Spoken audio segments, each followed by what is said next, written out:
Yes, I think an important concept that we learned about fluidized bed was something called minimum fluidization velocity, right? Right? Minimum fluidization velocity. Um, so I was just trying to explain it based on a typical experiment that everyone performs. Okay, in which what you do is you basically monitor how does the bed height change as a function of the superficial velocity.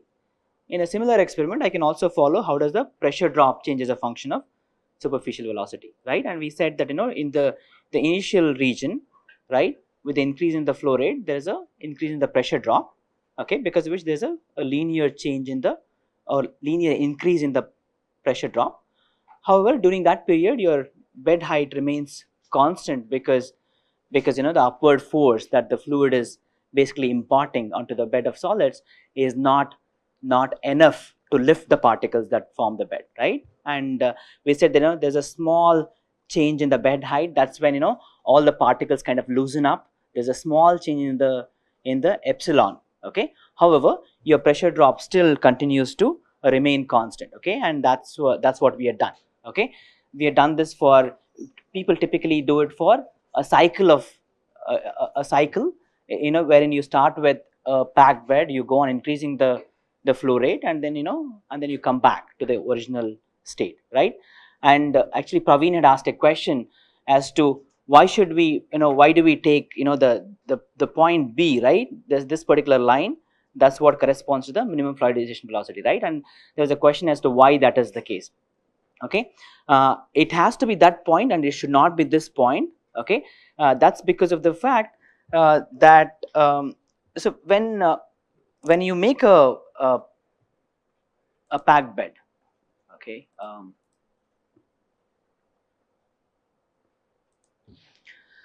okay, so when you make a packed bed, what do you think these lines, right, the initial line, what do you think it will depend on?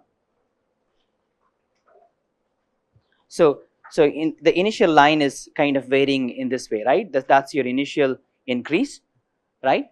So why doesn't it vary? Why isn't the slope a little steeper or a little smaller? What does that depend on? It depends on the way you pack things in the packed bed, right? It depends on the porosity that you create by packing, okay. And it is known that I can actually create a packed bed of different porosity starting with the same column particle combination, okay. That means if I take a vertical column, if I pour solids, okay, they pack in a particular way and they give rise to a bed of particular epsilon. Now if I do exactly the same process, but in the end if I shake it up, okay, they pack a little differently, right? So that initial line basically depends on the kind of operation that you're trying to do in order to create the packed bed, okay. However, when you do the reverse cycle, okay, when you do the reverse cycle, what you do is you take it to a fluidized state and then you slowly reduce the flow rate, okay. When you do that, okay, the kind of packing factor or the porosity that you achieve is fairly kind of, no matter what kind of solids that you work with.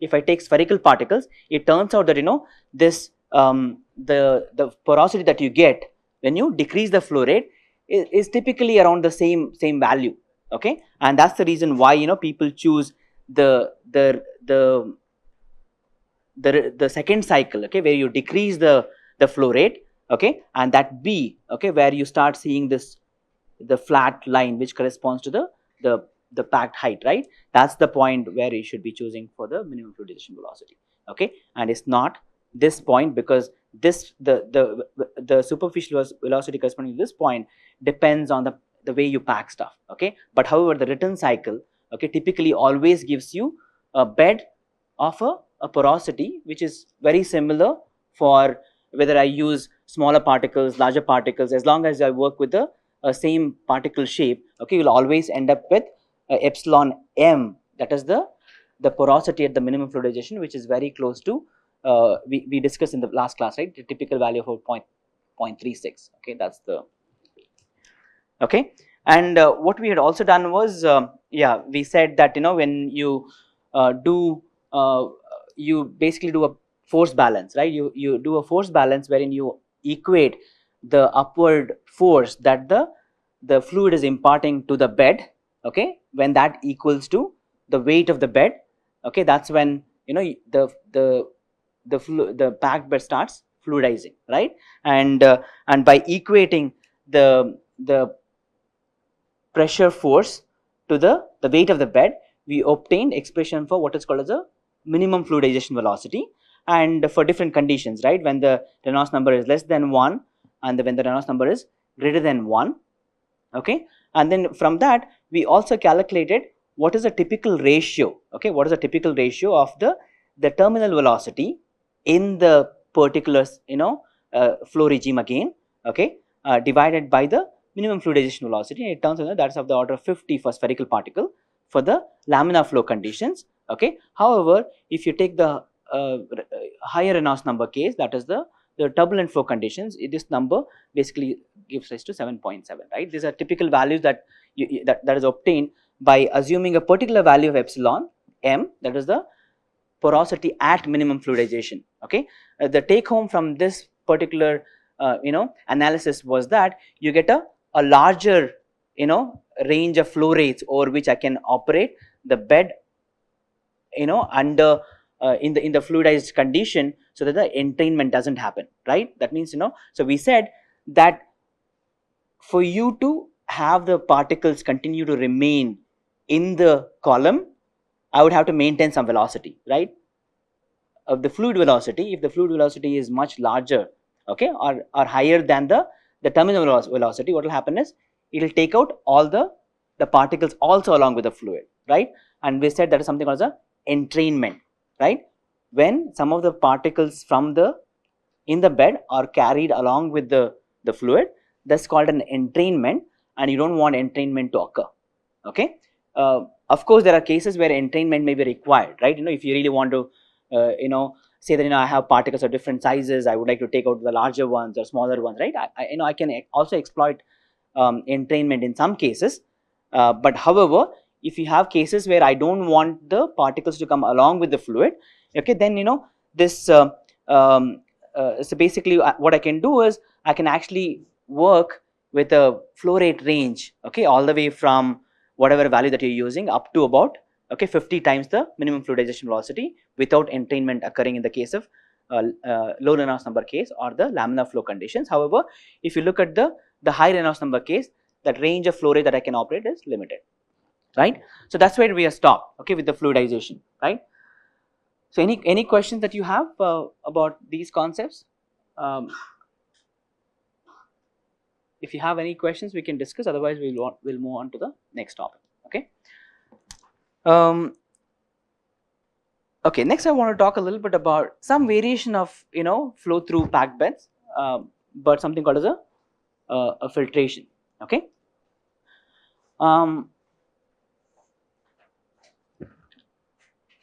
So I mean, the simple definition is that the filtration is the process of removal of solids from a fluid, and this fluid could be either a liquid or a gas, okay. And for you to separate out the solids, you would have to pass this through a filter medium, right?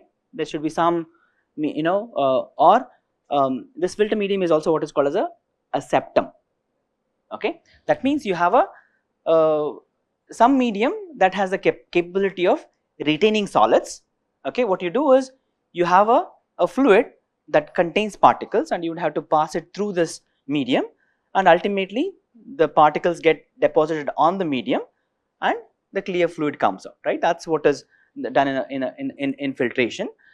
And the valuable product of filtration, okay, it could be just the solid particle that you want to recover, or it could be the fluid, it could be both, or it could be neither, okay.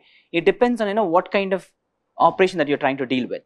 Can you think of an example where both the fluid and the solids after the filtration are not useful?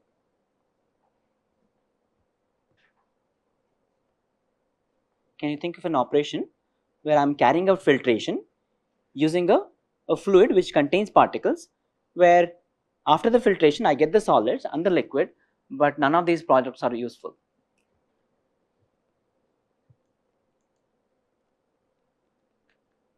Yeah.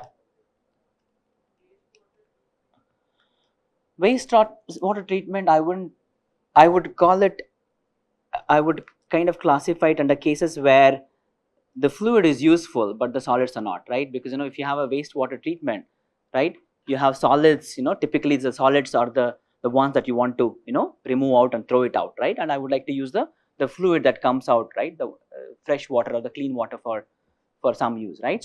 So that will essentially come into this case, right, where the valuable product is a fluid but the solid is not, right? Of course you may have cases where, like say industry has a waste, okay, and if this is a waste sludge, okay, where neither the liquid nor the solid is useful to them, they want to dump it into some some you know uh, they want to use kind of do some of the how should I say this, some of the after treatment methods, okay. But if that after treatment method requires removal of both the liquid waste and the solid waste, and they may have a separate process for each of them to kind of dispose, right? So when you're doing that, neither the solid nor the fluid is useful, right? In the end they just want to dispose it off, but however they don't want to dispose it as a fluid particle combination, but they want to separate it out because there are certain after treatment methods which are specifically suited for solids, some after treatment method which is specifically suited for the liquid, right? um, can you think of an example where the solids are the useful product? Was that, what is that? Salt water. But I don't think you can take salt water and then filter it, right? The salt is too small, in size to be retained on a, right? So typically there are a lot of people who work with this nanotechnology, right? The nanoparticle synthesis of particles and stuff like that, right? Where what people do is they make particles and then they want to take out these particles for some application, right? And typically when they make these particles, it is of course there are several different techniques available for making it, but one of the simple technique that people use is a kind of a chemical synthesis route in which you have the formation of particles in the solution, okay. Now if I want to take out particles from the solution, what is done is typically you can use a centrifugal filtration or or some kind of a process where you retain the solids, okay, and the solids are the useful product, and then the liquid is it could be waste, of course.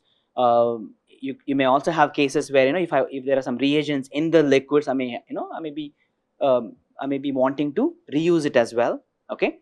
But however, if the particles that you generated are useful, then that's a case where the solids are the useful product and the liquid is not so much, right?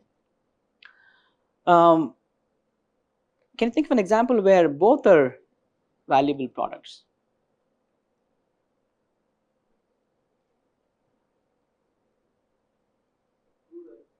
Crude oil. What about crude oil? I don't think people use filtration in crude oil. Yeah, maybe during their extraction probably, but not.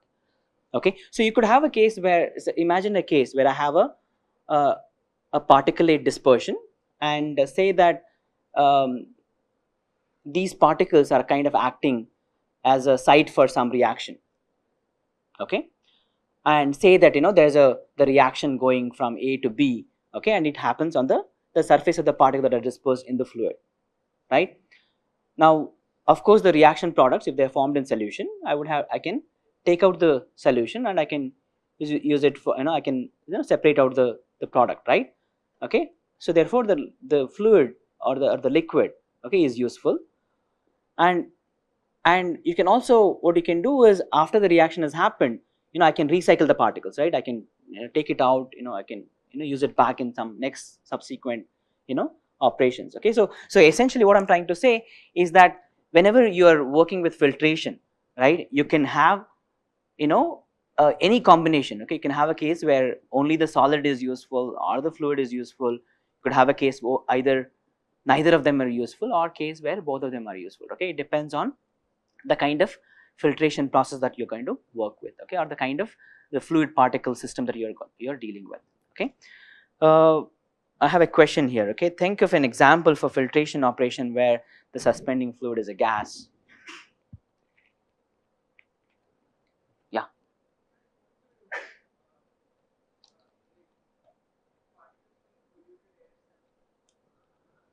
Yeah, that's true, right? So one of the example is, so he's talking about an example where you have a polluted air, and I would like to remove, for example, when people use this mask, right? You would have seen, these days in a traffic junction or somewhere, a lot of people use this masks, right? And the purpose of those masks is essentially to filter out all the solid particles and then let the clean air, right? So you can inhale the clean air, right? So of course, the vehicular emissions. Okay, so there's a like say a diesel engine or a petrol engine, the combustion occurs. Okay, and typically whatever comes out of the engine will have some gases, for example, or some particulate matter. And before the gases, the exhaust is kind of let into the atmosphere, there'll be some filters where you basically remove some particulate matter. Okay, that's a case where you may have, that's an example where the filtration operation is carried out to remove the suspended the suspending medium is a fluid, and what you're removing is a particle. Can you think of an example where the suspending particles are liquid and the fluid medium is gas?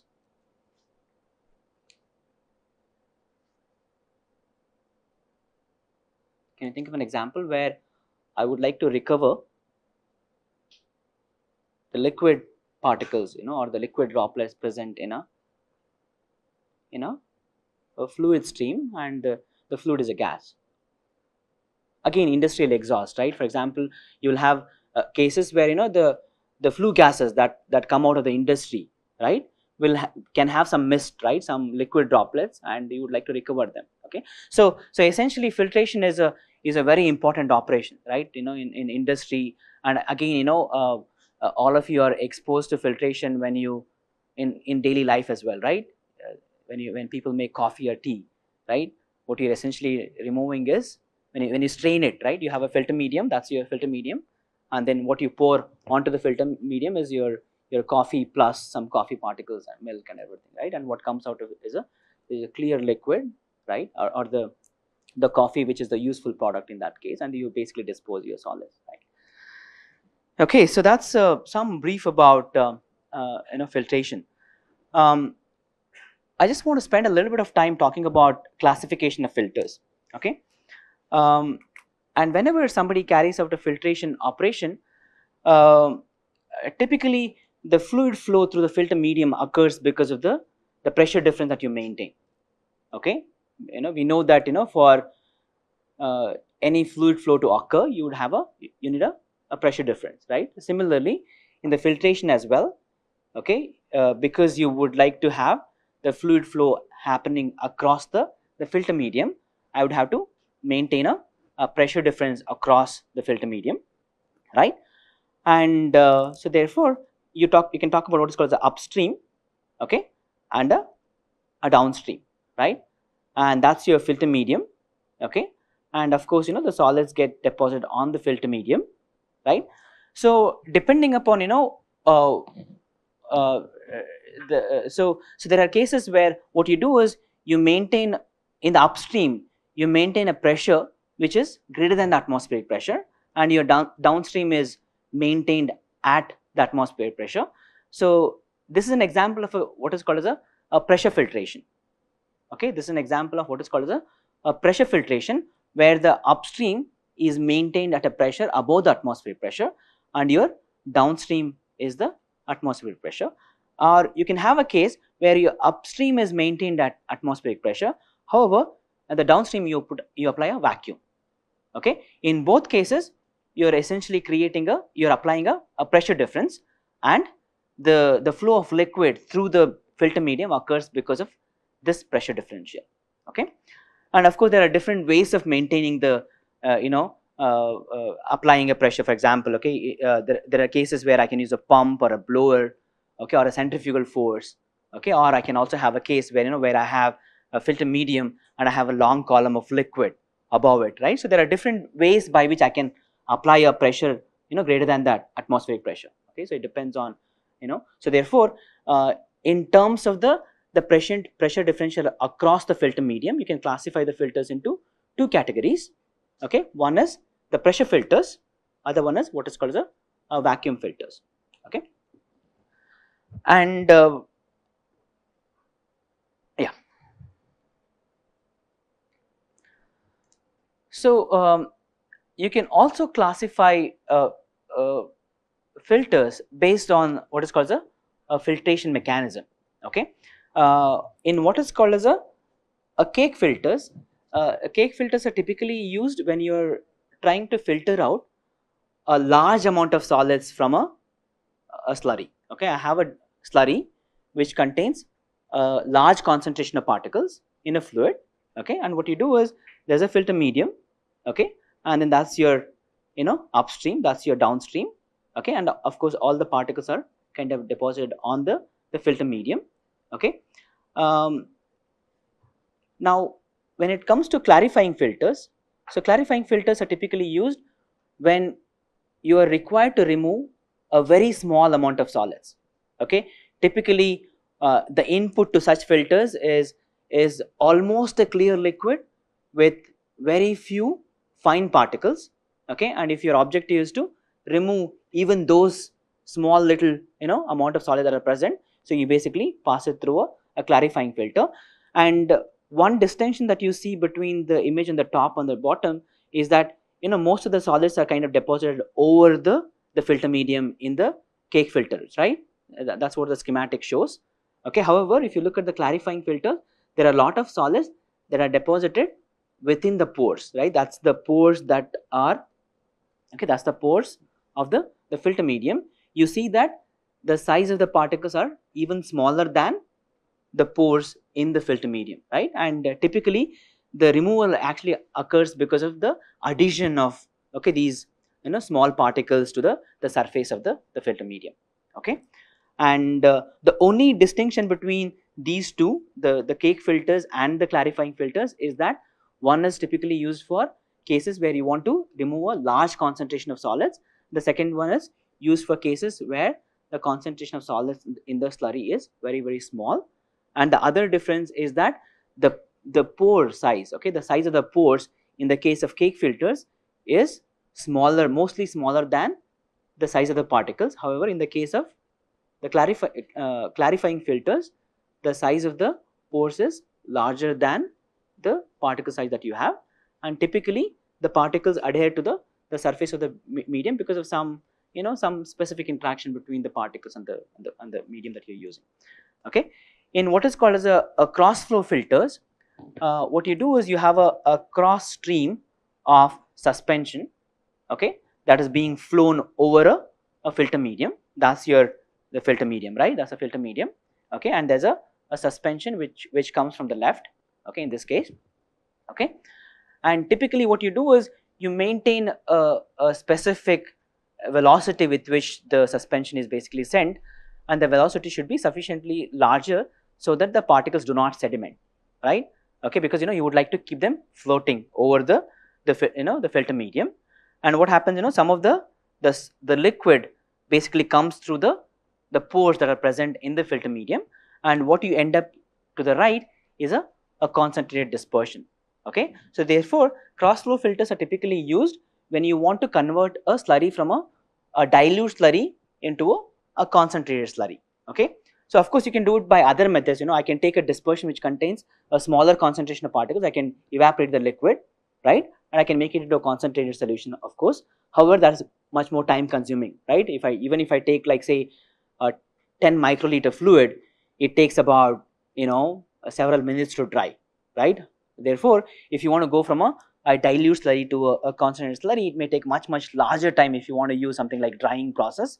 However, if you use this cross flow filters, it's it's a much quicker operation, and I can actually go from a dilute slurry into a concentrated slurry a reasonably quick time. Okay, so therefore, based on the filtration mechanism, you can classify the filters into cake filters, clarifying filters, and cross flow filters. Okay, any questions that you have? Okay, so yeah, there's some write-ups, you can go through it later. Okay, now, so I just want to introduce a couple of so the filter media, right? So I said people use septum, or a filter medium for separation of particles, right? And of course, the filter medium or the membrane that you're using for filtration, that should have several requirements, right?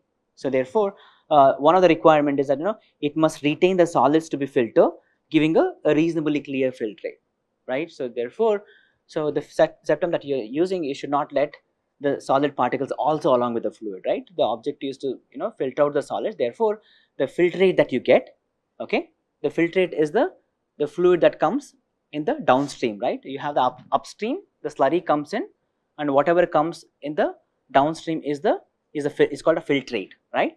Okay, therefore, this one of the requirement of the filter medium is that it should retain most of the solids, okay, and it should give a reasonably clear filtrate. It must not plug or blind.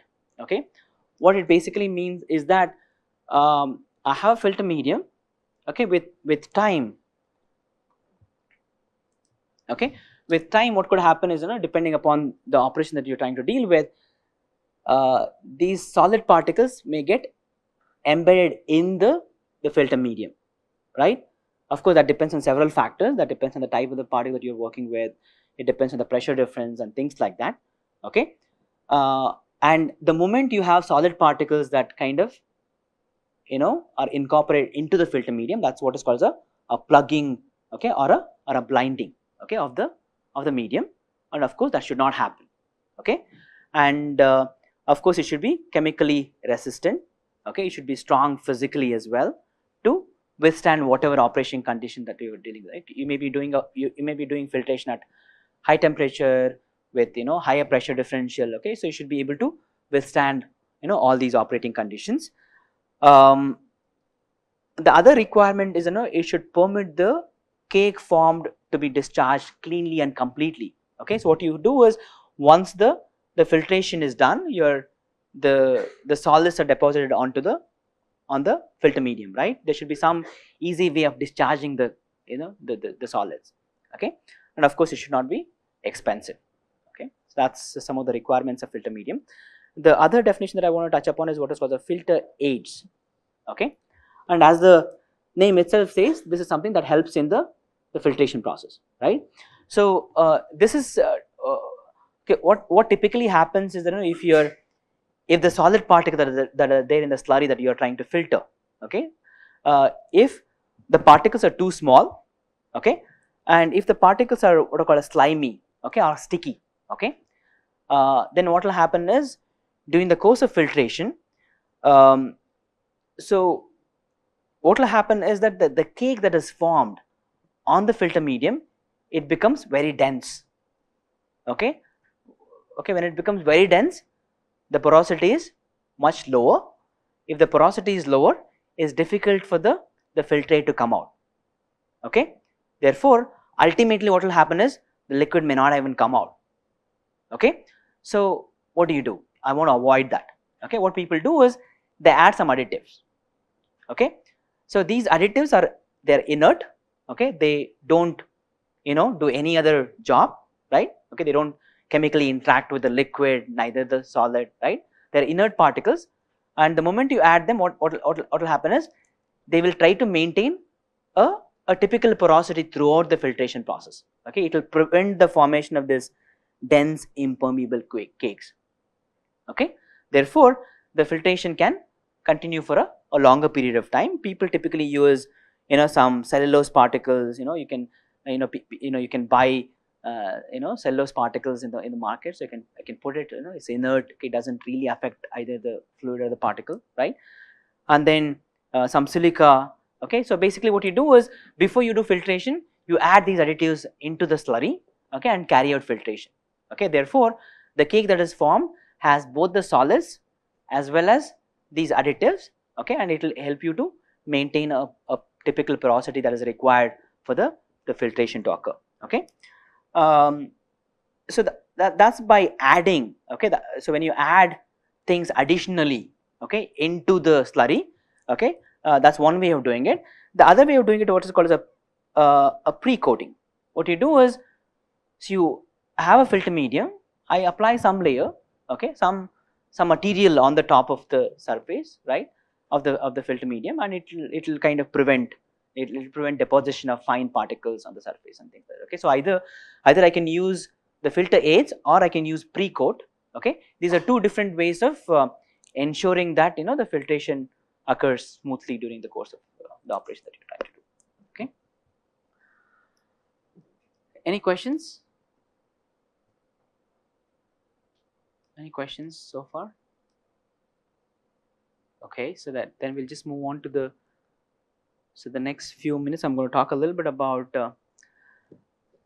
so the objective of the remaining class, is to look at principle of cake filtration. So basically, we would like to work, we would like to develop a working equation for filtration. Okay, that's the whole purpose, right? So in essence, I can think of filtration as a special case of flow through packed bed, right? Can I say that filtration is just a special case of flow through packed bed, but the only thing is, in the conventional packed beds, the resistance to flow remains constant, right? But however, in the case of filtration, the resistance to flow, it changes during the course of your operation, right? That's the only difference. Okay, so therefore, what we're going to do is, basically we're going to start with the working equation for flow through packed bed, and we're going to modify it to suit filtration process. Okay, that's what we're going to do.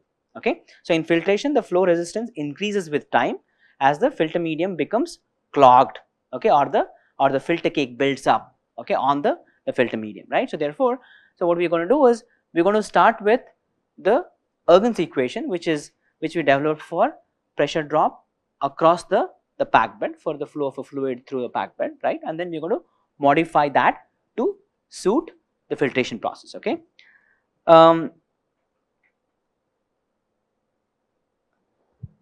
now before we do that, I just have a question, right?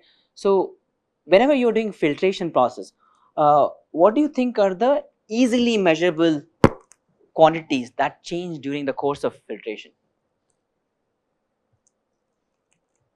So I'm carrying out a filtration operation, right?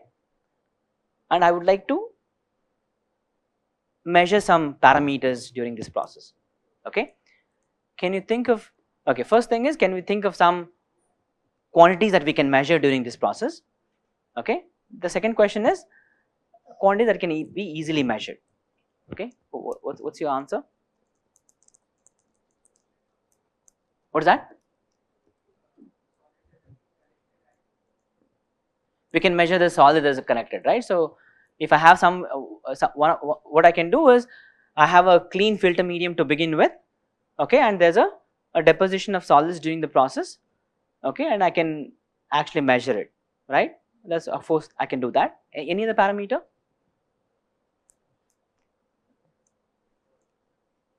What's that?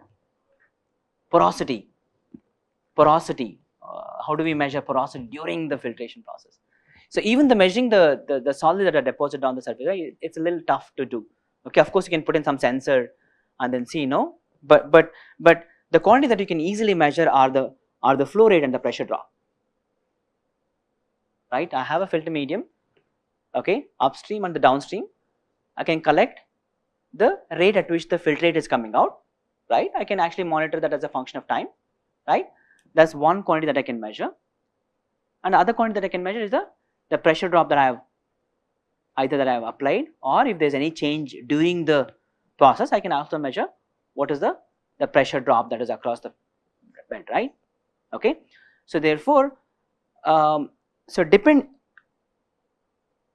people talk about two different types of filtration processes. Okay, when because of the fact that the quantity that I can measure are the flow rate of the filtrate and the pressure drop. I can talk about what is called as a constant pressure filtration, okay, and what is called as a constant rate filtration, okay. In the constant rate filtration, what is typically done is I am actually collecting the filtrate, right. Of course, if I look at a conventional filtration operation, the flow rate should actually decrease, right, with time, right. That will also, that's what actually also happens in the coffee straining as well, right. I made a coffee and I'm just trying to filter it. Of course, after after you pour out small amount of coffee, okay, later on it becomes difficult for the liquid to come out, right. That's because of the cake formation. Now what you do is, if you want to maintain the constant rate of filtration, what you do is you start playing with the pressure drop. Therefore, what you do in a constant rate filtration is, because your objective is to maintain the constant rate of filtration, you go on increasing the pressure drop during the process, so that the filter rate continues to come at the constant rate, but at the expense of progressively increasing the pressure drop across the filter medium. Okay, that's what is called as a constant rate filtration. In the case of constant pressure filtration, what you do is you fix the pressure drop, right. I have an upstream pressure and a downstream pressure. I fix that, okay. I maintain that constant during the course of filtration, and I let the pressure let the flow rate fall, okay. Typically, when people work with this cake filtration, okay, which involves passing of a slurry over a filter medium and collecting of the filtrate at the downstream, people typically work with either the constant pressure filtration mode or a constant rate filtration mode, and we are going to develop working equations for both of them, okay. Right. So the other thing that is also important is that, so in the case of so that's a schematic that you have, right. So this is your okay, that's your the cake filtration, a schematic. Upstream, the medium, there's a cake formation, and that's downstream, right. Now if you look at this, uh, if you want to think about the pressure drop, right, now there's two contribution to the pressure drop, right. One pressure drop that comes because of the cake that is formed on the filter medium. The other pressure drop comes because of the medium itself, right, because medium is also a porous medium, right. The medium that you're using for filtration, it's of course again another porous medium, okay. There's when the liquid flows through the porous medium, there's of course a pressure drop that corresponds to the flow through the medium itself, that is this part, and delta Pc that corresponds to the pressure drop across the cake. Therefore, the total pressure drop for the filtration process is the pressure drop across the cake plus the pressure drop across the medium, right. And of course, that the pressure drop across the medium is 0 to begin with, okay, and it may remain constant throughout the process if the medium is mechanically robust, there is no blinding, right. When okay, if the medium is not modified in any way during the course of filtration, your delta Pm is going to continue to remain constant throughout the filtration process. But however, if there is a blinding, okay, or if there is a higher pressure difference across the medium, even delta Pm could also change, okay. However, delta Pc would always be there, and it could increase during the course of filtration depending upon how much of filter cake is deposited on the filter medium, right. So we'll think a little bit about some of these things and then try and develop a working equation for them in the next class, okay. So I'll stop here, and if you have any questions, I'll be happy to answer. Otherwise, okay, we can stop here. Any questions that you have? Simple concept, right? I mean, filtration is a fairly simple concept, so we'll try and work with the working equations in the next class, okay. And then yeah, so we'll have class on Tuesday and Wednesday, and then a tutorial on the last day, which is Friday, okay. So if you don't want a tutorial, we can also end it by Wednesday. Otherwise, we'll have a last class on Wednesday as well. Thursday, 5 days, right? Yeah. Okay. Thanks.